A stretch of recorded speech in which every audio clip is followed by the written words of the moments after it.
Hi, I'm here with the newest version of Pot and Kettle. Came out a few weeks ago. It is made with vanilla, and I don't know if they use all beans or vanilla extract or what the deal is. But let's see, this was canned on the 5th, so this is 19. Yeah, it's been in the can for 19 days. 7.5% alcohol, just like all the other pot and kettles. Everyone has been saying this one is rather sweet, but it's probably just from the addition of vanilla. Vanilla is a sweet spice combined with chocolatey flavors. It just seems sweeter. I would doubt that this is very different from other batches in terms of how many residual sugars were left over. It's still 7.5%, like it always is. And I had this, a couple, like last week or so. Haven't had it on camera though. And it is not super dark. I really like the cold brew coffee pot and kettle. Oh. And this glass is actually clean. Awesome. Pretty good head on this. I remember the head kind of dying down a little quickly last time I had it, but this looks pretty nice. And the vanilla is very strong. And there's a touch of booziness. Almost like you're smelling a vanilla extract. It's not as boozy as that. Most vanilla extracts are like 10% alcohol, I think. Maybe more. But you basically make vanilla extract by mixing vodka or grain alcohol with vanilla beans. It's pretty nice, but it smells like vanilla frosting, chocolate chip cookies. Yeah, it mutes the roasty coffeeness in the aroma a lot. Milk chocolate. Chocolate cake, chocolate frosting. It really just smells very chocolatey, very vanilla-y. That's the main thing, like ice cream. With just a tinge of coffee. But it is quite different from coffee pot and kettle that's so coffee and roast forward. That this one seems much more like a dessert kind of beer. It'd be interesting to compare this with just regular pot and kettle, which in the past I thought it was a little too bitter and roasty for me. I guess it'd be interesting to ask the brewers there if they tweak things a little bit for the variations on pot and kettle, because it seems like they do. But if you look at what they list for the grain bill and the ABV and the hops and everything, it's always the same. But the aroma, it just smells like I'm gonna drink some Nestle Quick, basically, with a drop of vanilla.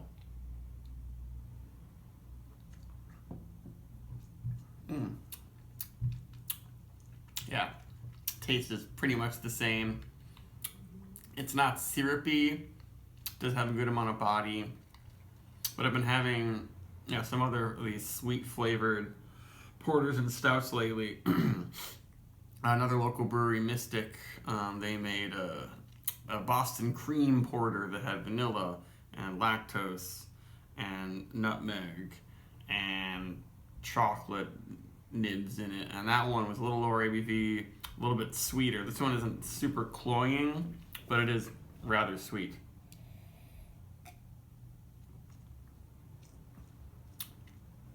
And the vanilla is pretty strong throughout. It has some kind of a richer, malty, almost molasses taste to it. It's not pure only flavors on non-beer, directly beer-related flavors.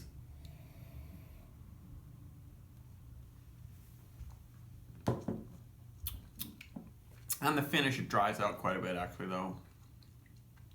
And I'm getting some texture on the tongue. It's not really slick. There isn't any lactose or anything in this that would give you a really slick, sweet finish. It's still quite beery, but it doesn't have the malt complexity that, say, like a breakfast stout has, or Everett Hill Farmstead's porter that's kind of comparable to this.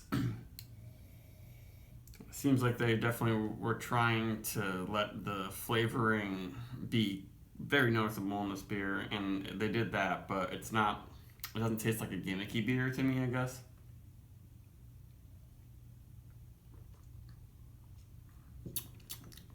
And the head's died down quite a bit, but today is surprisingly a kind of warm, steamy, humid day, and that always kills the head. You can see some of the condensation on there, but it's not ultra black. I can see a lot of brown, not even on the edges, like even like far from the edge. When I look at it like this, I can almost see through it. Let's give you a better look. And I don't remember. I'd have to go back and check my notes on other batches of Pot and Kettle to see if this is a little bit lighter. I don't know if maybe they used all the same ingredients, but perhaps used them in a slightly different process to prevent the really dark black charred malts from getting in there. But now with the bitterness building up, and I'm getting some char buildup, it tastes a lot like s'mores without the graham crackers, like toasted marshmallow vanilla type thing. Though the aroma is still just straight up milk chocolate.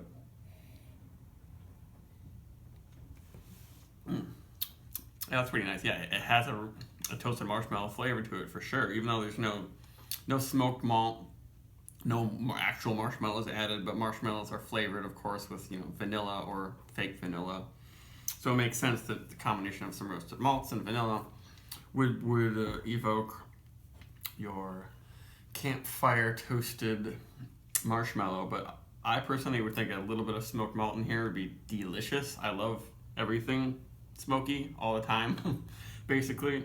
But a lot of people are like, yeah, no. Like smoke is like, I feel like the last really controversial but very common traditional beer ingredient out there that so many people, a lot of smoke just turns it off for them. A dash of that in dark beers, most people, if you use a teeny amount, they might not even notice it. I think it would have been good in this one. And made it even seem more campfire s'mores like.